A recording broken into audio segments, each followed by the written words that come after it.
दर्शकों नमस्कार। डीडी हिमाचल से आप कार्यक्रम देख रहे हैं योग और जीवन।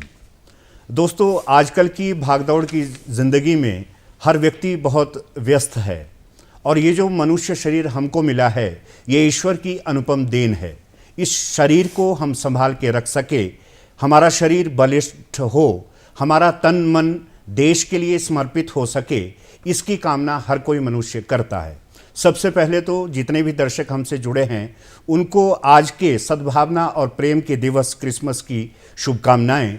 आज के इस कार्यक्रम में हम बातचीत करेंगे योग क्या है और सर्दियों में होने वाले श्वास रोग एवं यौगिक क्रियाएं मुख्य रूप से कौन कौन सी रहती है, ये सारी चर्चा आज के कार्यक्रम में हम कर रहे हैं। दोस्तों, इस कार्यक्रम में हमारे साथ बातचीत करने के लिए आज मौजूद है तकनीकी विश्वविद्यालय हमीरपुर से योग शिक्षक श्री राजेश कुमार राक्टा और इन्हीं के साथ हमारे साथ मौजूद रहेंगे योग प्रशिक्षक श्री मुकेश कुमार।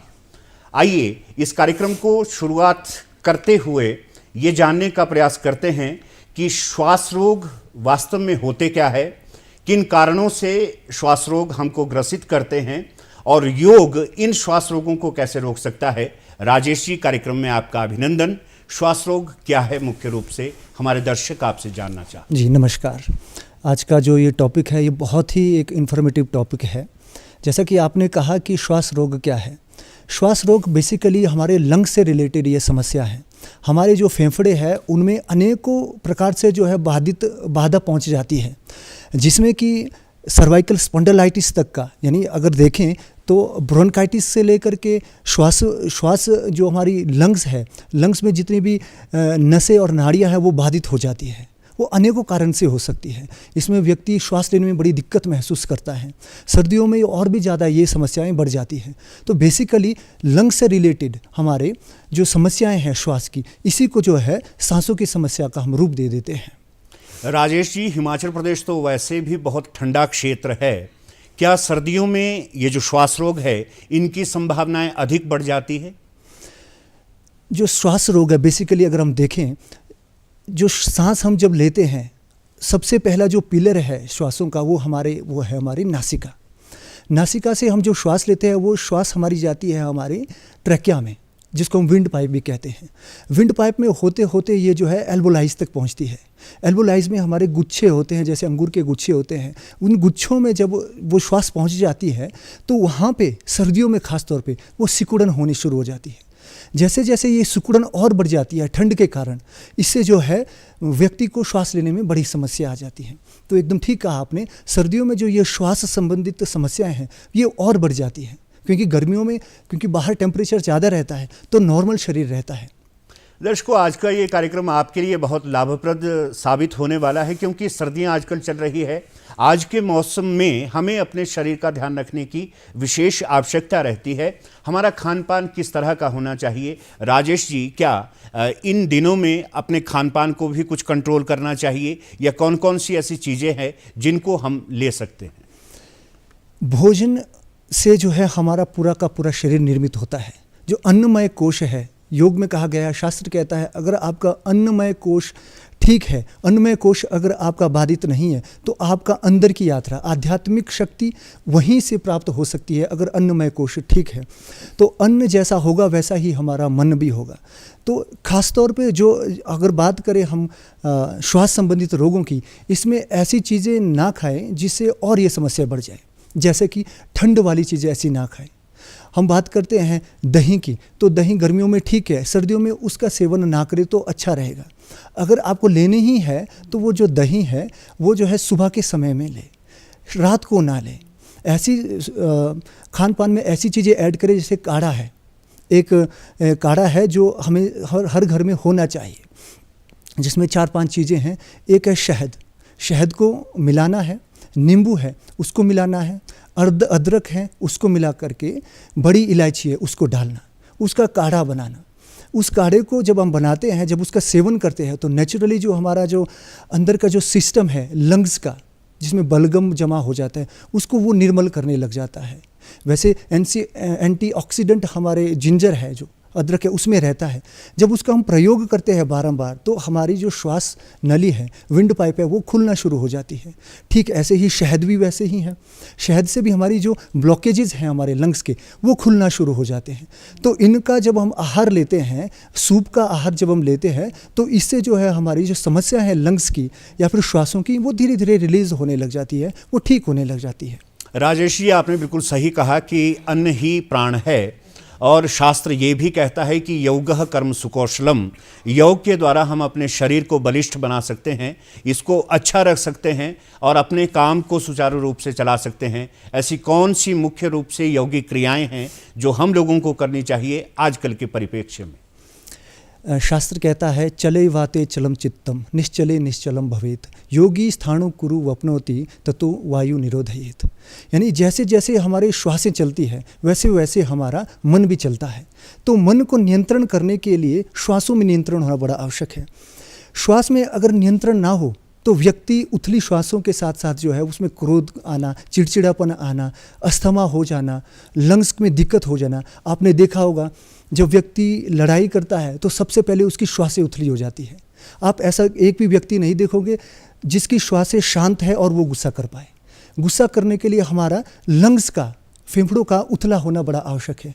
तो उसको शांत करने के लिए, श्वास संबंधित रोगों को सामान्य करने के लिए, नॉर्मल करने के लिए बहुत सारी ऐसी यौगिक क्रियाएं हैं जिसको आज जो है हम बताना भी चाहेंगे। हमारे साथ हमारे डेमोन्स्ट्रेटर हैं मुकेश जी, ये अभी हमें दिखाएंगे करके। जो सबसे पहली जो इसमें क्रिया है उसको कहते हैं वक्ष स्थल विकासक, यानी हमारी जो चेस्ट है उसको एक्सपेंशन देना। किस प्रकार से हम अपने चेस्ट को एक्सपेंशन दें सो दैट हमारी जो लंग्स है उसमें ज़्यादा से ज़्यादा ऑक्सीजन अंदर जाए और कार्बन डाइऑक्साइड बाहर जाए।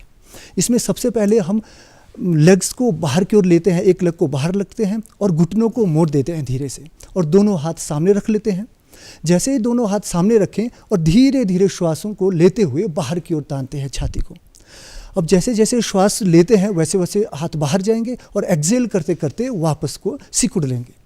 और ये जो क्रिया है बार बार होती रहेगी। इन्हेलेशन करते हुए एक्सपेंशन होगा, एक्सेलेशन करते हुए रिटेंशन होगा, एक्सेलेशन करते हुए ये सिकुड़ जाएगी। ऐसा करते करते जो एल्बोलाइज है वो, उसमें अगर बाधा भी पड़ी है वो धीरे धीरे खुलना शुरू हो जाएंगे। और आप देखेंगे महीने 2 महीने में धीरे धीरे लंग्स में जो ब्लॉकेजेस हैं वो धीरे धीरे खुलना शुरू हो जाते हैं। राजेश जी, आपने बहुत सही कहा कि ये जो यौगिक क्रियाएं हैं ये हमारे शरीर को ठीक बना सकती है, और मुकेश जी हमें बता भी रहे हैं कि हमको करना कैसा है। दर्शकों, आप बिल्कुल ध्यानपूर्वक हमारे इस कार्यक्रम को देखें। जितनी भी ये क्रियाएं की जा रही है ये आपके लिए बहुत अनिवार्य है। और कौन सी ऐसी मुख्य क्रियाएं? इसमें जो दूसरा अभ्यास हम करवाते हुए है स्कंद शक्ति विकासक। इसमें हमारी भुजाओं को, जितना बल हमारी भुजाओं में होगा उतना ही हमारा जो है लंग्स पे बल आएगा। इसमें दोनों हाथों को हम इस तरह से रखते हैं जैसे एक कप होता है, उसको शोल्डर्स पे रख लेते हैं। उसके साथ साथ हम दोनों एल्बोज को सामने ले आते हैं और श्वास खींचते खींचते इसको पीछे ले जाते हैं। श्वास धीरे धीरे खींचेंगे और एल्बोज को बाहर की ओर ले जाएंगे। जितना बाहर ले जाएंगे उतना ही हमारे लंग्स जो है एक्सपेंशन होगी। और जैसे जैसे एक्सपेंशन होती जाएगी हमारे जितने भी नाड़ियां हैं वो खुलती जाएगी, जिससे कि ऑक्सीजन जो है ज़्यादा से ज़्यादा जाएगा, कार्बन डाइऑक्साइड ज़्यादा से ज़्यादा रिलीज़ होगा। यह भी एक बहुत अच्छा अभ्यास है। इसमें बूढ़े हैं, बुजुर्ग हैं, इसको आराम से घर में बैठ के इसका अभ्यास कर सकते हैं। राजेश जी, प्रश्न यही आ रहा था कि योग करने की उम्र भी कोई मायने रखती है? किस उम्र में व्यक्ति को योग करना चाहिए? और विशेष अवस्था जैसे हमारी औरतें, महिलाएं गर्भावस्था के दौरान भी क्या योग कर सकती है? क्या बूढ़े लोग भी योग कर सकते हैं? क्या रोगी जन भी योग कर सकते हैं? एक समय था जब ऐसा माना जाता था कि योग तो केवल गुफाओं में करने की क्रियाएं हैं, केवल साधु संत और जो त्यागी लोग हैं वो उसका अभ्यास कर सकते हैं। लेकिन आज योग घर घर में पहुंच चुका है। इसमें कोई भी बाधा नहीं है, बशर्ते आप, अगर जैसे आपने कहा अभी जो गर्भवती महिलाएं हैं उनको केवल ऐसा ध्यान रखना है जो उनको हार्मफुल हो, वो चीज़ें क्रियाएं ना करें। अन्यथा प्राणायाम है, बेसिक सूक्ष्म व्यायाम है, वो सारी क्रियाएं सभी कर सकते हैं। सभी उम्र के लोग, चाहे बच्चा है, चाहे बूढ़ा है, चाहे बुजुर्ग है, सभी लोग इसका अभ्यास निरंतर कर सकते हैं। प्राणायाम खास तौर पे सभी लोग इसका अभ्यास कर सकते हैं और इसका बेनिफिट उठा सकते हैं। जी राजेश जी, अगली कौन सी यौगिक क्रिया अब आप हमारे दर्शकों को बताने जा रहे हैं? एक अभ्यास है बैठ करके, इसको कहते हैं उष्ट्रासन। इसको कैमल पोज भी कहा जाता है, जिस प्रकार से ऊंट की आकृति होती है, उष्ट्र की आकृति होती है। इसमें दोनों घुटनों के बल आ जाते हैं, दोनों लेग्स पे थोड़ा सा गैप दे देते हैं। शोल्डर के बराबर गैप देने के बाद हम दोनों हाथों को कमर में रख देते हैं। कमर में रखने के बाद धीरे से अपनी चेस्ट को एक्सपेंशन करते हुए पीछे की ओर ले जाते हैं। जितना पीछे ले जाएं उतना ही इसमें बेनिफिशियल हमारे लंग्स को होगा। जितनी चेस्ट ज़्यादा से ज़्यादा पीछे जाएं, ज़्यादा से ज़्यादा ऑक्सीजन आएगा। ऐसी स्थिति में हमें कम से कम 1 मिनट कम से कम ऐसे रुकना है। बस ध्यान रखना है इसमें आंखें बंद ना हो। कई बार क्या होता है, आंखें बंद करके चक्कर आने के चांसेस रहते हैं, तो आंखें खुली रहें और धीरे धीरे लंबा गहरा श्वास लें। ये बहुत इंपॉर्टेंट है। जितना लंबा श्वास लेंगे उतना ही ज़्यादा हमारी जो चेस्ट है वो एक्सपेंशन होती जाएगी। तो ये बहुत एक अच्छा अभ्यास है। राजेश जी, कई बार जब हम बच्चों से निवेदन करते हैं कि आपको सुबह जल्दी उठना चाहिए, आपको योग करना चाहिए, आपको प्राणायाम करना चाहिए, तो बच्चों का जवाब रहता है कि अभी तो हम बच्चे हैं, अभी तो हम छोटे हैं, हमें योग की ज़रूरत नहीं है। क्या बच्चों को भी योग से जुड़ना अनिवार्य है? अभी जब अब कुछ समय पहले पिछली सदी में अगर जाएं तो उस समय ये मानते थे भगवद गीता को नहीं पढ़ना चाहिए, ऐसे ग्रंथ को नहीं पढ़ना चाहिए कि ये तो केवल पूजा की सामग्री है, ये तो इनको तो पूजा ही करनी चाहिए। योग को भी ऐसे माना जाता था। लेकिन अब साइंस भी ये चीज़ मानती है, जितना जल्दी आप शुरू करें योगिक अभ्यास, खास तौर पे ध्यान, प्राणायाम और आसन, छोटे बच्चे से लेके 5 साल से लेकर के 100 साल तक सभी व्यक्ति इसका अभ्यास कर सकते हैं और निर्बाध कर सकते हैं। इसमें कोई भी पाबंदी नहीं है। एक भुजंगासन योग में बहुत अनिवार्य माना गया है और हमारे शरीर को ठीक रखने के लिए वो बहुत ज़रूरी है। अब हमारे दर्शकों को आप भुजंगासन की जानकारी दें। जी, भुजंगासन में सबसे पहले हम पेट के बल लेट जाते हैं। पेट के बल लेट जाने के बाद इसमें 2 से 3 वेरिएशन है। जो पहला वेरिएशन है उसमें दोनों लेग्स को एक साथ रखते हैं, घुटने सीधे रहते हैं, कमर एकदम सीधी रहती है, दोनों हाथ चेस्ट के साथ आमने सामने रहते हैं। धीरे धीरे करके अपने एल्बोज एकदम शरीर के साथ सटी रहें और इनहेल करते करते धीरे धीरे ऊपर उठना है। जिस प्रकार से एक सर्प होता है, सांप फांक मारता है, वैसे ही ऊपर की ओर देखना। जितना ऊपर देख सकते हैं इससे भी हमारी चेस्ट की ज़्यादा से ज़्यादा एक्सपेंशन होती है। एक तो ये अभ्यास हो गया। दूसरा इसी का एक वेरिएशन है, इसमें लेग्स को थोड़ा सा खोलते हैं, 1 से 1.5 फीट की दूरी पर खोलते हैं और धीरे धीरे इनहेल करते करते ऊपर उठ जाते हैं। इसमें भी पूरा ऊपर उठने के बाद राइट शोल्डर से जो है लेफ्ट एडी को दिखना। राइट शोल्डर से जैसे ही लेफ्ट एडी को देखेंगे तो हमारे जो लंग्स है वो मुड़ने शुरू हो जाते हैं। जितने भी एल्बोलाइज हैं, जितने भी जिसको कहते हैं फुफ्फुस है, वो खुलना शुरू हो जाते हैं। और वैसे ही दूसरी ओर से करते हैं इस अभ्यास को। जब बारंबार ऐसा किया जाए तो सारी की सारी जितनी बलगम है हमारी विंड पाइप में है, ट्रैकिया में है, वो सारा का सारा बलगम जो है धीरे धीरे सूखना शुरू हो जाता है। जैसे जैसे वो सूखता है वैसे वैसे हमारे जो है लंग्स भी क्लीन होने शुरू हो जाते हैं। तो इसका अभ्यास भी हम आराम से कर सकते हैं। 8 से 10 बार ऐसा किया और दूसरा अभ्यास इसके साथ जोड़ दिया तो इससे पूरा लाभ हमें मिल सकता है। राजेश जी, अक्सर आसनों के जो नाम है वो जीव जंतुओं से जुड़े हुए हैं। जैसे आपने बताया उष्ट्रासन, उष्ट्र माने ऊंट। दूसरी बात आपने की भुजंगासन, भुजंग माने सांप। एक और आसन है अर्ध मत्स्येंद्रियासन, जो मछली के आकार को प्रस्तुत करता है। तो ऐसा क्यों है कि इन आसनों का नाम ऐसे जीव जंतुओं से जोड़ा गया है जो बहुत बलिष्ठ और बहुत ताकतवर रहते हैं? ये बहुत ही अच्छा आपने एक प्रश्न किया है। ये इस वास्तव में ही कहा जाता है कि 84 लाख योनियां मानी जाती है, तो उतने ही आसन भी है। प्रत्येक जीव एक आसन को से जो है संबंध रखता है। ठीक ऐसे ही जैसे आपने कहा अर्ध मत्स्येंद्र आसन, ये ठीक अर्ध मत्स्येंद्र की तरह ये आसन होता है। इसमें दोनों लेग्स को हम स्ट्रेट रखते हैं। ये भी एक बहुत अच्छा अभ्यास है हमारे लंग्स के प्रैक्टिस के लिए, हमारे भुजाओं के लिए और लंग्स के लिए खास तौर पे। एक लेग को इसमें फोल्ड कर लेते हैं और दूसरे लेग को जो है उसके नीचे रख लेते हैं। पूरा नीचे रखेंगे और दूसरी उसके ठीक ऊपर रखते हैं। ऐसा करें और उसके बाद जो लेग ऊपर है उसके ठीक अपोजिट हाथ को ऊपर उठाते हैं और धीरे धीरे जो है अपने पाँव की ओर बढ़ाना शुरू करते हैं।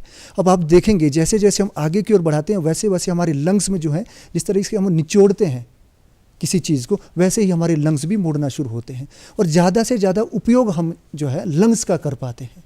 तो धीरे धीरे श्वास संबंधी रोग जो है इसे निदान से पूर्ण रूप से मिल सकता है। राजेश जी, आजकल अगर हम हॉस्पिटल में जाते हैं तो मरीजों की कतारें लगी रहती है। हर व्यक्ति आज बीमार है, चाहे बूढ़ों की बात करे, औरतों की बात करे, बच्चों की बात करे।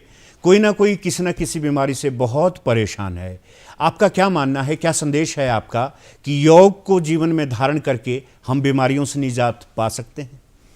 हमारा शास्त्र कहता है जंतु नाम नर जन्म दुर्लभम, यानी जो जन्म है सभी प्राणियों में मनुष्य जन्म सबसे दुर्लभ है। इसकी सेवा करना, इसको संभाल कर रखना हमारा कर्तव्य है। ये शरीर जो है इसको मंदिर कहा गया है और इसके अंदर रहने वाली जो आत्मा है उसको अधिष्ठाता देवता कहा है। तो उस देवता को एक सुंदर काया चाहिए, उस देवता को एक सुंदर शरीर चाहिए।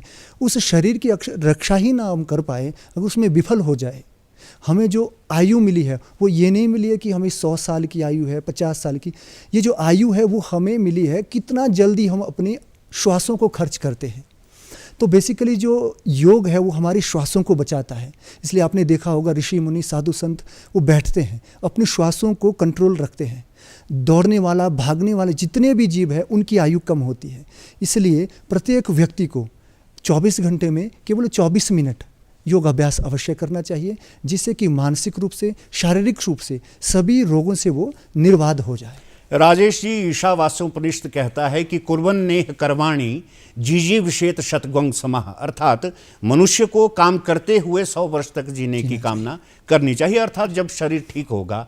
एक आसन है अर्ध भुजंगासन, उसकी क्या, तिर्यक भुजंगासन, उसका महत्व क्या है और वो हमारे शरीर को कैसे सुदृढ़ बनाता है? अभी हमने तिर्यक भुजंगासन जैसे अभी कहा था, तो दोनों लेग्स को एक साथ सीधा करने के बाद जो है ऊपर को उठना, जब ऊपर उठ जाते हैं उसको ही तिर्यक यानी तिरछा कर देना, भुजंगासन को तिरछा कर देना। और जैसे अभी हमने कहा था कि राइट साइड से, शोल्डर से जो है लेफ्ट एड़ी को देखना, लेफ्ट एड़ी देखने के पश्चात ठीक उसी स्थिति में दूसरी ओर से राइट साइड को देखना, तो इसको तिर्यक भुजंगासन कहा। तो जिस तरीके से भुजंग होता है वैसे इसकी स्थिति हो जाती है। तो इससे भी धीरे धीरे करके हमारे सभी श्वास से संबंधित रोग, खासतौर पे श्वास अगर देखें ध्यान से, श्वास अगर बाधित हो जाए तो हमारी कमर भी बाधित हो जाती है, तो हमारी बैकबोन भी बाधित हो जाती है। श्वास से 80 प्रकार के रोग होते हैं। तो इन रोगों को निदान पाने के लिए ये जो भुजंग आसन है, तिर्यक भुजंग आसन, ये जो है लाभदायक है जी। गौमुख आसन और सेतुबंध का महत्व योग की क्रियाओं में क्या है? जो गौमुख आसन है इसमें हमारे शरीर की आकृति ठीक ऐसे बन जाती है जैसे कि गाय का मुख होता है। अभी आप देखेंगे एक लेग दूसरी लेग के ऊपर आ जाती है, ठीक ऐसा आकार हमारी टांगों का बन जाता है जैसे गाय का मुख। इसीलिए हमारे शास्त्र की एक ब्यूटी है, कहीं ना कहीं से किसी न किसी जीव से कोई ना कोई आसन लिया है। तो गौमुख आसन में भी यही क्रिया है, जो लेग ऊपर है वही हम हाथ ऊपर उठाते हैं और पीछे इंटरलॉक कर देते हैं दोनों हाथों को। अब इससे चेस्ट का एक्सपेंशन होता है। लंग्स जितना एक्सपेंड होंगे उतना ही ज़्यादा से ज़्यादा वायु हमारे कोष्ठों में जाएगी। अब इसमें कई लोग क्या करते हैं, अभ्यास तो करते हैं तो कहेंगे कि हमें इसका लाभ नहीं मिल पाया, सालों साल आप करते रहे, लाभ नहीं मिलेगा, जब तक कि आप श्वासों के साथ अपने देह को ना जोड़ दें।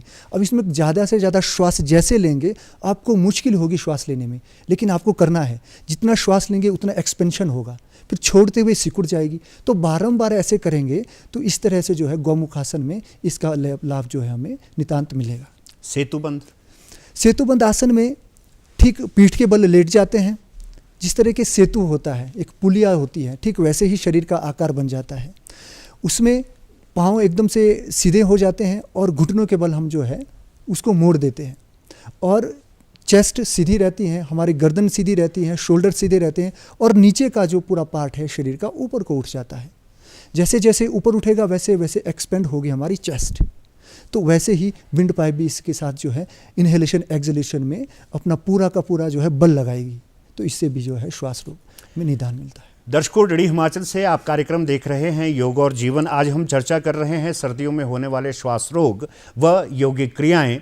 कौन कौन सी मुख्य रूप से योगिक क्रियाएं हैं जिनको अपनाकर हम अपने शरीर को सुदृढ़ बना सकते हैं। और दर्शकों, आपने अपने परिवेश में, अपने वातावरण में, अपनी जलवायु में देखा होगा असंख्य तरह के जीव जंतु पाए जाते हैं। छोटी छोटी चिड़िया, गाय, ऊंट, हाथी, लेकिन इन सबको हमने बीमार होते बहुत कम देखा है। ये जीव जंतु अक्सर बीमार नहीं हुआ करते। जो चिड़िया आपके आंगन में रोज आती है वो बहुत कम बीमार पड़ती है या न के बराबर वो बीमार रहती है। बीमार होने वाला जीव मनुष्य ही है। मनुष्य को अपने शरीर को सुदृढ़ बनाने के लिए यौगिक क्रियाओं का आसरा जरूर लेना चाहिए। और कौन सी ऐसी महत्वपूर्ण यौगिक क्रिया है जो आप हमारे दर्शकों को बताना चाहते हैं? श्वास संबंधी रोगों में सबसे महत्वपूर्ण है प्राणायाम। यद्यपि षटकर्म भी बहुत अच्छे यौगिक अभ्यास हैं, धौती है, नेति है, जल नीति है, कुंजल है, इत्यादि इत्यादि। तो वो सारी चीज़ें हमें जल के साथ करनी पड़ेगी, लेकिन पर्याप्त समय उतना समय नहीं है। लेकिन कुछ एक यौगिक क्रिया हैं जिसको हम अभी करने का प्रयास करेंगे। एक अभ्यास है भस्त्रिका प्राणायाम। जिस तरीके से एक भस्त्र होता है, आपने देखा होगा लोहार की धौंकनी, पुराने समय में वो भस्त्र होता था जिससे वो लोहे को गर्म करता था, सुनार के पास सोने को गर्म करता था। ठीक वैसे ही हमारा शरीर भी ऊष्मा से भरा रहे, गर्मी से भरा रहे। तो उस गर्मी से जो है हमारा जो बलगम है, जो एल्वोलाइज में फंसा हुआ जो छिद्र है, जो बाधित हुए हैं, उनको खोलने के लिए भस्त्रिका प्राणायाम बहुत महत्वपूर्ण है। इसमें श्वास को लगातार धौंकने की बात है, इनहेल और एक्सहेल करना। श्वासों को तीव्र गति से श्वास छोड़ना, लेना, छोड़ना, लेना। शास्त्र कहता है 100 बार ऐसा करना, या फिर जैसे जैसे लगे कि आपको थकान हो रही है फिर रुक जाना। लगातार ऐसा करते करते जो है हमारे श्वास की जो पाइप है, विंड पाइप है, वो भी धीरे धीरे खुलना शुरू हो जाती है। अब होता क्या है, इससे ऑक्सीजन हमारे एल्वोलाइज तक जाएगी। एल्वोलाइज में last part of our lungs, वहाँ पे कार्बन डाइऑक्साइड रिलीज होगा, ऑक्सीजन जाएगा और धीरे धीरे हमारे लंग्स से होते होते हमारे हार्ट में जाएगा, हमारे आर्टरीज में जाएगा, एक एक टिश्यूज़ पे जाएगा, सेल्स पे जाएगा। तो उससे पूरा शरीर ऊर्जावान हो जाएगा और जो श्वास संबंधित जो रोग है वो निदान इससे मिल जाएगा। राजेश जी, आप तकनीकी विश्वविद्यालय हमीरपुर में योग शिक्षक है, वहाँ पर कैसा माहौल रहता है? बच्चे योग को कितना अपना रहे हैं और बच्चों को योग समझाने में आप कितने निपुण अभी तक हो चुके हैं, और आप क्या समझते हैं कि आपका जो काम है विश्वविद्यालय में वो क्या है?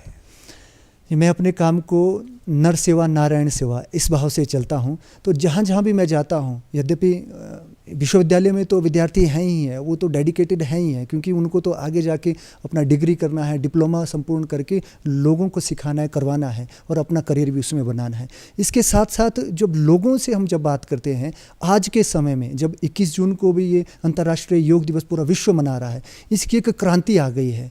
लोग बीमार पड़ते जा रहे हैं। आपने देखा होगा कोरोना के समय में कितने ही लोगों ने अपनी जानें गंवाई। तो जब साइंस भी कह रही है अब कोई इसका इलाज नहीं है, तो हमारे ऋषि मुनि साधु संत कहते हैं कि इसका इलाज केवल योग से है। तो योग के प्रति एक क्रांति मैं देखता हूँ, यंगस्टर हो, बुजुर्ग हो, महिलाएं हों, बूढ़े हों, सभी में तो एक योग का एक वातावरण एक बन चुका है। प्राणायाम की और कौन सी क्रिया अब आप दर्शकों को बताना चाहते हैं? एक प्राणायाम है, इसको कहा जाता है सूर्य भेदी प्राणायाम। जिस तरीके से सूर्य, हमारी जो राइट नोस्ट्रल होती है वो रिप्रेजेंट करती है सूर्य को, सन को। ये हमेशा गर्म रहता है। हमारा right part of our body is always hot. जो लेफ्ट शरीर है उसका पार्ट हमेशा ठंडा रहता है, उसको चंद्र स्वर कहते हैं। तो जब हम सूर्य भेदी प्राणायाम करते हैं, इससे हमारा शरीर, हमारे लंग्स और ऊष्मा युक्त हो जाते हैं। तो इसमें लगातार राइट नोस्ट्रल से इनहेल करते हैं और लेफ्ट से छोड़ते जाते हैं। यद्यपि इसके एडवांस जो क्रियाएं वो भी है, लेकिन सामान्य रूप से सभी लोग उसको कर पाए, वही एक हम प्राणायाम बता रहे हैं। इसमें राइट नोस्ट्रल से इनहेल करना और लेफ्ट से छोड़ते जाना, धीमा करते करते करते स्पीड बढ़ाते जाना, इनहेल करना, छोड़ना, लेना और छोड़ना। जितनी स्पीड होगी उतना ही हमारे लंग्स जो है उसमें लग जाएंगे, ज़्यादा से ज़्यादा ऑक्सीजन जो है हम ले पाएंगे और कार्बन डाइऑक्साइड बाहर छोड़ेंगे। ब्रेन से जितना ज़्यादा से ज़्यादा कार्बन डाइऑक्साइड बाहर छोड़ेंगे, ऑक्सीजन उतना ही हमारे अंदर जाएगा। और हमारे लंग्स की कैपेसिटी 5000 ml रहती है पूरे लंग्स की, लेकिन हम कितना लेते हैं आपने देखा होगा। अगर ऑब्जर्व करें तो हम वही 250-300 ml लेते हैं और हमारे लंग्स इसी कारण से जो है वो बाधित हो जाते हैं, उनका यूज़ ही नहीं कर पाते हैं। यही कारण है कि हमारी आयु भी घट जाती है, बाकी सारे रोग जो है इसमें अटैक करना शुरू होते हैं। अगर ऐसी हम क्रियाएं करें तो हम जो है पूरे दिन भर अपने लंग्स का पूरा उपयोग कर पाएंगे। इसके अतिरिक्त और कोई मुख्य प्राणायाम जो सब लोगों को करना चाहिए? एक भस्त्रिका प्राणायाम का एक दूसरा वेरिएशन है जो हमेशा मैं कहता हूँ वो करना चाहिए। इसमें दोनों हाथों को ऊपर उठाते हैं, बिल्कुल सीधा स्ट्रेट। आपने जिम में भी देखा होगा कई लोग वो तारे इत्यादि खींचते रहते हैं, यदि उसमें हार्म होने के ज़्यादा चांसेस रहते हैं। लेकिन यौगिक क्रिया भस्त्रिका प्राणायाम का ये वेरिएशन है, इसमें दोनों हाथ ऊपर जाते हैं और पूरे श्वास बाहर छोड़ते हुए नीचे खींचना दोनों हाथों को। इससे भी हमारे जो लंग्स है उससे अगर इसमें थोड़ा सा भी अगर बाधित हो तो वो खुल जाते हैं, सारे झटके से बाहर छोड़ते हैं और श्वास जो है खुलना शुरू हो जाती है। बारंबार ऐसा करने से जो है श्वास रोग जो है ठीक हो जाते हैं, दूर हो जाते हैं। योग करने के लिए योग प्रशिक्षक का हमारे जीवन में कितना स्थान है? क्या प्रशिक्षक के देखरेख में ही योग करना चाहिए? किसी भी चीज़ को अगर ध्यान से सीखना हो, डीपली अगर जाना हो, तो किसी न किसी गुरु की आवश्यकता हर मोड़ पर रहती है। बिना गुरु कोई भी कार्य नहीं हो सकता। अगर देखें संदीप, हमारे भगवान कृष्ण ने भी गुरु धारण की, भगवान राम ने भी गुरु धारण की। यही परंपरा है गुरु और शिष्य। जो यौगिक क्रियाएं हैं ये गुरु और शिष्य परंपरा से ही चली आ रही है। गुरु ही एक चीज़ बता पाएगा कौन सी क्रिया किस सेंटीमीटर तक आपको करनी है। श्वास अगर लेना है तो किस तरीके से लेना है, हमें यही पता नहीं कि श्वास लेना है तो कैसे लेना है। अधूरी श्वास लेते हैं, उथली श्वास लेते हैं। श्वास लेना है तो पेट बाहर जाएगा या अंदर जाएगा, लंग्स का क्या इस्तेमाल होगा ये पता नहीं है। तो एक गुरु के सानिध्य में, एक वेल ट्रेंड टीचर के सानिध्य में अगर ये अभ्यास करें तो ही हम जो है ये जो यौगिक विद्या है ये फलीभूत हो सकती है। अन्यथा देखा देखी करे जोग, छीजे काया बाढ़े रोग। यानी एक दूसरे को देखते देखते हम यौगिक क्रियाएं करें तो उससे निदान तो नहीं लेकिन रोग जरूर उत्पन्न होंगे। इसलिए गुरु का होना बड़ा आवश्यक है, एक टीचर का होना जीवन में बहुत आवश्यक है। राजेश जी, आज का जो जीवनचर्या है वो बहुत बहुत व्यस्ततम हो चुकी है। हर व्यक्ति, छोटा सा बच्चे से लेकर सुबह उठना, स्कूल जाना और बड़े व्यक्ति अपने काम से जाना, इतनी व्यस्तता जीवन में है कि उसको अपने शरीर का बिल्कुल भी ध्यान नहीं है। और अन्न जो हम खा रहे हैं वो बहुत दूषित हो चुका है। अब दूषित अन्न खाकर हम कितने अपने शरीर को अच्छा बना सकते हैं ये तो हर जन जानता है। लेकिन ऐसी परिस्थिति में जब समय बिल्कुल भी नहीं है तो ऐसी कौन कौन सी यौगिक क्रियाएं हैं जो जल्दी से हो भी जाती है और प्रतिदिन प्रत्येक व्यक्ति उनको कर भी पाए? ऐसा क्या स्तर हो सकता है? ये बहुत अच्छा आपने कहा। प्रत्येक व्यक्ति, आज के समय में किसी के पास इतना समय नहीं है। जो वयस्क है वो अपने कार्य कर रहे हैं, कोई ऑफिस जा रहा है, कोई अन्य कार्य कर रहा है। जो यंगस्टर है वो भी उतना ध्यान नहीं दे पाते हैं। आज के समय में सीटिंग इतनी हो गई है कि अगर आप पूरा दिन भर भी बिता लें टीवी पे या फिर लैपटॉप पे तो उसको पता नहीं चल पाएगा। और इसका नतीजा ये होता है कि उसकी बैक में दिक्कत हो जाती है, लंग्स बाधित पड़ जाते हैं। तो उसके लिए सबसे बेहतर होगा कि सूर्य नमस्कार। वैसे आज के समय में सभी इस क्रिया को जानते हैं, इसमें 12 अभ्यास रहते हैं। सूर्य नमस्कार एक जगह पे किए जा सकते हैं और जल्दी से किए जा सकते हैं। सूर्य नमस्कार में 12 जो क्रियाएं हैं इसमें एक एक क्रिया जो है एक एक आसन को रिप्रेजेंट करती है। जल्दी से इसमें श्वासों को भी लेना छोड़ना किस प्रकार से करना है। जब जब हम पीछे जाते हैं श्वास लेते हैं, जब जब आगे आते हैं तो श्वास छोड़ते हैं। आपने देखा होगा अगर हम भारी चीज़ को उठाते हैं तो भारी चीज़ को उठाएं तो श्वास लेना पड़ता है। अगर सिलेंडर को आप उठाए तो आप श्वास नहीं छोड़ते, आपको खींचना पड़ता है। यानी जब जब भी हम पीछे जाएं तो हमेशा योग में भी यही है, पीछे जाएं तो श्वास लेना, सामने की ओर झुके तो श्वास छोड़ना। हमें लाभ क्यों नहीं मिल पाता? इसी कारण से लाभ नहीं मिल पाता। हमें श्वास का पता नहीं है, किस तरह से हमें श्वास का अपने शरीर के साथ तारतम्य करना है। एक सूर्य नमस्कार हो गया बहुत अच्छे से। अगर आपको समय नहीं मिल पाता, अगर 10 मिनट भी है आपके पास तो सूर्य नमस्कार करें तो आप निर्बाध रूप से जो है अपना जीवन चला पाएंगे। और चलते चलते, क्योंकि हमारे कार्यक्रम का वक्त भी हो चला है, हमारे जो दर्शक इस कार्यक्रम से जुड़े हैं उनको आपका संदेश क्या रहेगा? मैं यही कहूँगा कि जो ये मनुष्य देह है इसको सुंदर अगर आपने बनाना है तो योग आपको करना ही पड़ेगा। इतनी दूषित वायु हो चुकी हैं यहाँ पे हिमाचल में, शिमला में रह करके तो चलो हम उतना क्योंकि यहाँ पे ज़्यादा से ज़्यादा पेड़ हैं। अगर आप मेट्रोपॉलिटन सिटी में जाएं वहाँ पे देखें, वहाँ पे बहुत ही ज़्यादा बुरा हाल है। पॉल्यूशन है, गाड़ियाँ इतनी ज़्यादा हो चुकी हैं, हम उसको नहीं रोक पाएंगे। इसलिए योग ही एक निदान है। योग हर दिन करें, 24 घंटे में से 24 मिनट योगाभ्यास करें। और आध्यात्म उन्नति योग से ही हो सकती है, अन्यथा आध्यात्मिक उन्नति का हम सोच नहीं सकते। इसलिए योग हमेशा करना नितांत आवश्यक है। दर्शकों, 24 घंटे में यदि 24 मिनट भी हम योग के लिए देते हैं तो हम अपने शरीर को बढ़िया बना सकते हैं, बलिष्ठ बना सकते हैं, रोग बहुत कम लगेंगे और जब हमारा शरीर निर्विकार होगा तो हम अपने काम पर भी अच्छा ध्यान देंगे। चाहे हम किसी भी तरह का कार्य करते हैं, हम अपने कार्य को बहुत अच्छे से निभा पाएंगे। राजेश जी, आज आप इस कार्यक्रम में आए, इतनी महत्वपूर्ण जानकारी आपने हमारे दर्शकों को दी। कार्यक्रम में आने के लिए आपका आभार। और मुकेश जी हमारे साथ रहे। मुकेश जी ने जिन योगिक क्रियाओं को आज हमारे दर्शकों तक पहुंचाया, ज़रूरी रूप से हमारे दर्शक उन क्रियाओं का लाभ उठाएंगे। आप दोनों का बहुत बहुत आभार। दर्शकों, योग और जीवन एक ऐसा कार्यक्रम जो हमें जीवन जीने की शैली से रूबरू करवाता है। हमको कैसे रहना चाहिए, समाज में हमारी भूमिका क्या है, ये योग और जीवन हमको बताता है। आप सभी स्वस्थ रहें, आप सभी देश की उन्नति में अपना सहयोग प्रदान कर सकें, इसी आशा के साथ हमें आज्ञा दें। नमस्कार।